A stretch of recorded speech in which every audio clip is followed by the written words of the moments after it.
हिंदू धर्मात पितृपक्षाला विशेष महत्त्व आहे। यामुळे दरवर्षी पंचांगानुसार पितृपक्षात पितरांना प्रसन्न करण्यासाठी विविध विधी केले जातात, जेणेकरून पितरांची अखंड कृपा कुटुंबावर राहत असते।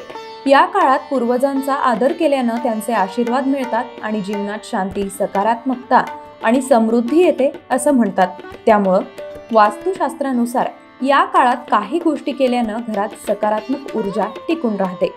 पहिलं, देवघर।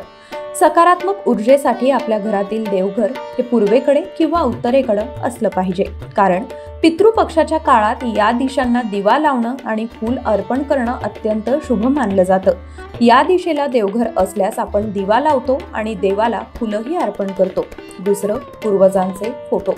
बऱ्याचदा घरात पूर्वजांचे फोटो लावले जातात, मात्र चुकीच्या दिशेला हे फोटो लावले तर त्याचे नकारात्मक परिणाम दिसतात। त्यामुळे वास्तुशास्त्रानुसार पूर्वजांचे फोटो लावण्यासाठी दक्षिण दिशा सर्वात शुभ मानली जाते। स्वच्छता। आता वास्तुशास्त्राच्या नियमांनुसार पितृपक्षात घर स्वच्छ ठेवणंही गरजेचं आहे। यामुळे नकारात्मक ऊर्जा कमी होते। तसंच या काळात कुठेही कचरा जमा करून ठेवू नये। दान।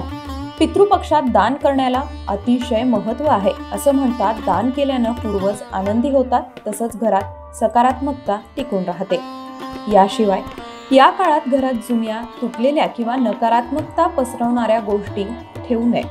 या काळात पिंपळ आणि बरगडाच्या झाडाची पूजा करणं किंवा जल अर्पण करणं शुभ मानलं जातं, कारण यामुळे पूर्वज प्रसन्न होतात। पितृपक्षात पशुपक्ष्यांना अन्न पाणी दिल्यानं विशेष लाभ होतो, तसंच ब्राह्मणांना भोजन दिल्यास शुभ परिणाम मिळतात।